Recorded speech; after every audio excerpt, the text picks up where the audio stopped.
নমস্কার, জয় হিন্দ, জয় ভারত, জয় Shriram. Welcome to Rohan Nag show. আমি রোহান নাগ। আজকে আমি আপনাদেরকে আবার দেখাবো কিভাবে আপনাদের বাংলার নিজের মেয়ে মানে মমতা ব্যানার্জি কিভাবে আবার ছক্কা হাঁকিয়েছে। এবারের ছক্কাটা কিন্তু শিল্প সেক্টরে। তো কিভাবে পিছন দিকের ছক্কা, সামনের দিকের ছক্কা তো হতে পারে না, তো পিছন দিকে পিছিয়ে যাওয়ার দিক থেকে কিভাবে আমরা এগিয়ে গেছি সেটাই আমরা দেখাবো এই টাইমস অফ ইন্ডিয়ার এই নতুন রিপোর্টটাতে। তো এই রিপোর্টটা হলো বেঙ্গালুরুর remarkable rise in 10 charts job connectivity traffic standard of living. মানে এই রিপোর্টটা কিন্তু বেঙ্গালুরুর জন্য পাবলিশ হয়েছে, কিন্তু তাতেও কলকাতার বা বাংলার কথা লুকিয়ে আছে। কিভাবে আমি ভালোভাবে এক্সপ্লেন করব আপনাদের। এখানে এটাকে দেখাচ্ছে যে লাস্ট 10 বছরে কিভাবে ব্যাঙ্গালোরের জব কানেক্টিভিটি এবং ট্রাফিক স্ট্যান্ডার্ড অফ লিভিং কিভাবে উন্নত হয়েছে সেটা কিন্তু এখানে দেখাচ্ছে। এবং এখানে যদি আর একটু নিচে যাই তো তাহলে এখানে আমরা আসছি নিউ কোম্পানিজ ফর্ম। ঠিক আছে, নতুন নতুন কোন কোম্পানি ফর্ম হয়েছে মানে তৈরি হয়েছে বা বেঙ্গালুরুতে এসেছে সেটা কিন্তু দেখাচ্ছে। ঠিক আছে, এবং এইটা এখানে দু রকমের কালার দেওয়া আছে। একটা হলো 2012-13, সেটা হচ্ছে ব্লু কালারে, এবং অরেঞ্জ কালারে আছে 2022-23। ঠিক আছে, তো এখানে যেগুলোই অরেঞ্জ কালারের দেখতে পাবেন সেগুলো হচ্ছে এখনকার 2022-23 অর্থবর্ষের, এবং ব্লু কালারের গুলো হচ্ছে 2012-13 অর্থবর্ষে। তো এখানে নিউ কোম্পানিজ ফর্মড হয়েছে, সেখানে সব থেকে বেশি হচ্ছে দিল্লি এনসিআর এ। সব থেকে বেশি ফর্ম হয়েছে দিল্লি এনসিআর এ, মানে ন্যাশনাল ক্যাপিটাল রিজিয়নে দিল্লির সব থেকে বেশি হয়েছে। এবং এখানেই একদম শেষের দিক থেকে প্রথমে আসছি আমরা কলকাতা। ঠিক আছে, এই হলো আমাদের কলকাতা। এবং এখানে দেখুন 2012-13 অর্থবর্ষে আমাদের এখানে 6393টি কোম্পানি ছিল, মানে কলকাতা থেকে অপারেট করতো বা কলকাতাতে ছিল 6393টি কোম্পানি, বড় কোম্পানি। এখানে অবভিয়াসলি ছোটখাটো বা কুটির শিল্পের কথা বলা হচ্ছে না, এখানে বড় কোম্পানি, বিগ কোম্পানিজ এর কথা বলা হচ্ছে। ঠিক আছে, বা যেগুলো ফর্ম হয়েছিল বা যেগুলো ওখানে ছিল 6393টি 2012-13 অর্থবর্ষে ছিল। এবং 2022-23 অর্থবর্ষে কত? 5899। ঠিক আছে, মানে কমে গেছে। কতগুলো কমে গেছে? কমে গেছে মোটামুটি 500টি। এবং এই ডেটাটার সোর্স হচ্ছে মিনিস্ট্রি অফ কর্পোরেট অ্যাফেয়ার্স। এই ডেটাটা মিনিস্ট্রি মানে গভর্নমেন্ট অফ ইন্ডিয়ার মিনিস্ট্রি অফ কর্পোরেট অ্যাফেয়ার্স থেকে এই ডেটাটা এসছে। সো সব জায়গাতে গ্রোথ গ্রোথ দেখা যাচ্ছে, কোথাও 156%, কোথাও 198%, আর আমাদের কি নেগেটিভ গ্রোথ, মানে নিচের দিকে এগোচ্ছে। ঠিক আছে, মানে উপরের দিকে যাচ্ছে না, নিচের দিকে নামছে। মানে যতগুলো কোম্পানি ছিল 6393, আমি 6400 ধরছি, 6400 কোম্পানি অপারেট করতো 2012 থেকে 2013 অর্থবর্ষের সময়। এখন সেটা কমে 5900 মতো হয়ে গেছে। ঠিক আছে, 2022-23 অর্থবর্ষে 5900 মতো, 5899, মানে 5900 ধরছি, 5900 মতো কোম্পানি এই মুহূর্তে কলকাতাতে অপারেট করছে। কলকাতা মানে পশ্চিমবঙ্গের কেন্দ্রবিন্দু, যেখান থেকে পুরো ব্যবসা বাণিজ্য সবকিছু পশ্চিমবঙ্গে, বা আগে তো ইস্টার্ন রিজিয়নেরই সবকিছু অপারেট হতো কলকাতা থেকে, বাট আপাতত তো পশ্চিমবঙ্গের বটে। তো পশ্চিমবঙ্গে এখনো অবধি 10 বছর আগে যতগুলো কোম্পানিজ অপারেট করতো বা কোম্পানিজ ছিল সেগুলো কমে আরো 500টা কমে গেছে। সো আমাদের নেগেটিভ গ্রোথ হয়েছে 7.8%। এবার ভাবুন, এটাই হলো অ্যাচিভমেন্ট, মমতা ব্যানার্জির অ্যাচিভমেন্ট, বাংলার নিজের মেয়ের অ্যাচিভমেন্ট, যে কোম্পানি যা ছিল সেগুলো ভেঙে যাচ্ছে, তাদেরকে তাড়িয়ে দিচ্ছে। তাড়াতে তো মানে তারা তো পালিয়ে যাবেই। এক হয় এখান থেকে বিজনেসের এনভায়রনমেন্ট নাই সেই জন্য পালাচ্ছে, এবং দ্বিতীয়ত এখানকার তোলাবাজ গুন্ডারাজ বা এখানে যে কাটমানির যে ব্যবস্থাপনা চলছে, এখানে কোনো বড় শিল্প তো এরকম ভাবে অপারেট করতে পারে না। না, এটা তো বিজনেস ফ্রেন্ডলি এনভায়রনমেন্ট নয়, সেই জন্যই আস্তে আস্তে কোম্পানি এখান থেকে উঠে যাচ্ছে। কিছুদিন আগেই দেখলেন ব্রিটানিয়ার মতো এত বড় কারখানা ফ্যাক্টরি তারা এখান থেকে গুটিয়ে নিল। এরকম বহু ফ্যাক্টরিজ আছে যারা এখান থেকে ব্যবসা গুটিয়ে নিয়েছে এবং চলে যাচ্ছে।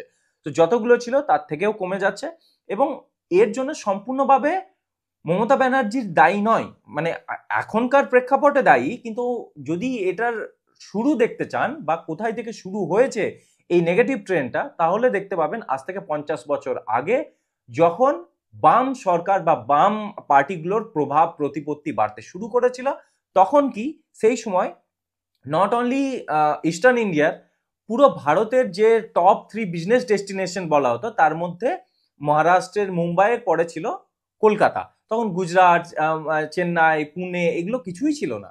তখন শুধুমাত্র ছিল মহারাষ্ট্রের মুম্বাই এবং পশ্চিমবাংলার কলকাতা। তো সেই জায়গা থেকে সেই অধঃপতন, এবং আপনারা, আমি এই যখন এই ব্যাপারে কথা বলছি তখন আপনাদেরকে জানিয়ে রাখা উচিত, যখন দেশ স্বাধীন হয় তখন ভারতের টোটাল ইন্ডাস্ট্রি 24% শুধুমাত্র কলকাতা এবং হাওড়ার অধ্যুষিত এলাকাতেই ছিল। মানে কত বড় ব্যাপার ভাবুন, পুরো দেশের ইন্ডাস্ট্রি 24% শুধুমাত্র কলকাতাতে। এরকম অবস্থা ছিল, এত বেশি মানে ইন্ডাস্ট্রিয়ালাইজ ছিল আমাদের কলকাতা, এবং সেটাকে বাম সরকার এবং এখন তৃণমূল সরকার সেটাকে সিস্টেমেটিক্যালি ধ্বংস করেছে এবং এখনো করছে। যেটুকু কোম্পানি ছিল তারাও একে একে গুটিয়ে বাড়িয়ে যাচ্ছে, কারণ এখানে কাজ করব না, এখানে কোনো রকম ব্যবসা বাণিজ্য হওয়া সম্ভব নয়। তো যাই হোক, আমাদের মুখ্যমন্ত্রী স্পেনে গিয়ে বড় বড় শিল্প সম্মেলন করতেই পারে। এবার কিসের শিল্প সম্মেলন সেগুলো আপনারা জানেন, স্পেন থেকে একটা কোম্পানিও তো শিল্প সম্মেলনের পর পশ্চিমবাংলায় আসেনি বা বিনিয়োগ করেনি এবং করবেও না।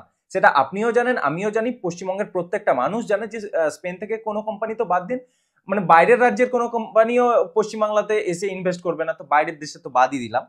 এবং সেখানে গিয়ে সৌরভ গাঙ্গুলির গ্রিলের কারখানার উদ্বোধন হবে বা এইসব হয়তো আমরা আগামী দিনে দেখতে পাবো।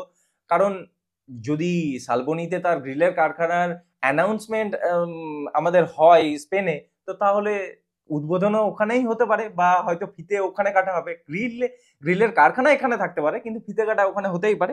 এইসব ঘটনা আমরা দেখতে পাবো, কিন্তু আসল শিল্প তো আসবে না, সেটা সম্ভব নয়। আমি ইয়ার্কি করতে পারি কিন্তু আসলে শিল্প আসবে না, এবং এটা পশ্চিমবঙ্গের জন্যে মানে কতটা ধ্বংসাত্মক জিনিস আপনারা হয়তো বুঝতেও পারছেন না। কারণ পশ্চিমবঙ্গের মানুষ কর্মসংস্থান বলতে মনে করে বা বোঝে সরকারি চাকরি, কিন্তু সরকারি চাকরি দিয়ে কতগুলো মানুষ চাকরি পাবে? সব মানুষের তো সরকারি চাকরি পাওয়া সম্ভব নয়। এবং সরকারি চাকরি তো মানে পুরো রাজ্যে যেখানে 12 থেকে 14 কোটি মানুষ আছে, সেখানে সরকারি চাকরি কত হবে? ম্যাক্সিমাম 6 থেকে 10 লাখ মতো সরকারি চাকরি হবে, তার বেশি তো সরকারি চাকরি হতে পারে না।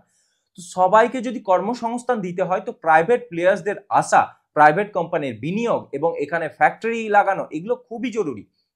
শিল্পপতিদের পশ্চিমবঙ্গে আসা, সেখানে বিনিয়োগ করা এবং ফ্যাক্টরি তৈরি করা খুবই জরুরি, তবেই আমাদের ছেলেরা মেয়েরা কর্মসংস্থান পাবে। এই ব্যাপারটা পশ্চিমবঙ্গের মানুষকে বুঝতে হবে এবং সেই হিসাবেই তাদেরকে ভোট দিতে হবে। সেরকম মানুষকে, সেরকম সরকারকে চুজ করতে হবে যারা এই রাজ্যে ইন্ডাস্ট্রি নিয়ে আসবে, যারা এই রাজ্যে শিল্প নিয়ে আসতে পারে। এবং আপনারা তো দেখলেন বিগত 50 বছর ধরে বাম শাসন, তারপর তৃণমূল শাসন, এরা শুধুমাত্র ইন্ডাস্ট্রিকে শেষ করেছে, গড়তে কিছু পারেনি। যা ছিল সবকে শেষ করেছে। এবং মমতা ব্যানার্জি কিভাবে ইন্ডাস্ট্রি আনবে?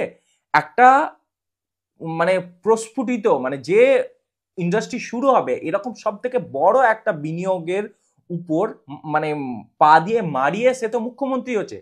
টাটাকে পা দিয়ে বা টাটার সিঙ্গুরের কারখানাকে পা দিয়ে মারিয়ে মুখ্যমন্ত্রী হয়েছে মমতা ব্যানার্জি। তো তাহলে আপনার মনে হয় তার মুখ দেখে বা তার যে ট্র্যাক রেকর্ড সেটাকে দেখে কোনো শিল্পপতি বিনিয়োগ করবে?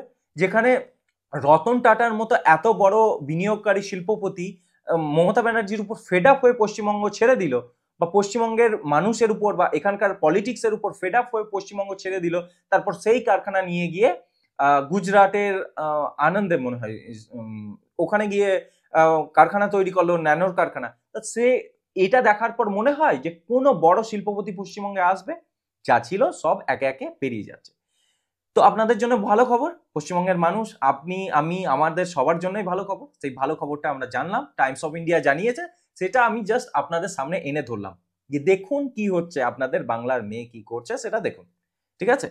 তো যদি ভ্যালুয়েবল মনে হয় বা এখান থেকে যদি কিছু শিখতে পারেন, তাহলে অবশ্যই ভিডিওটা লাইক করবেন এবং চ্যানেলটাকেও সাবস্ক্রাইব করতে পারেন। ধন্যবাদ।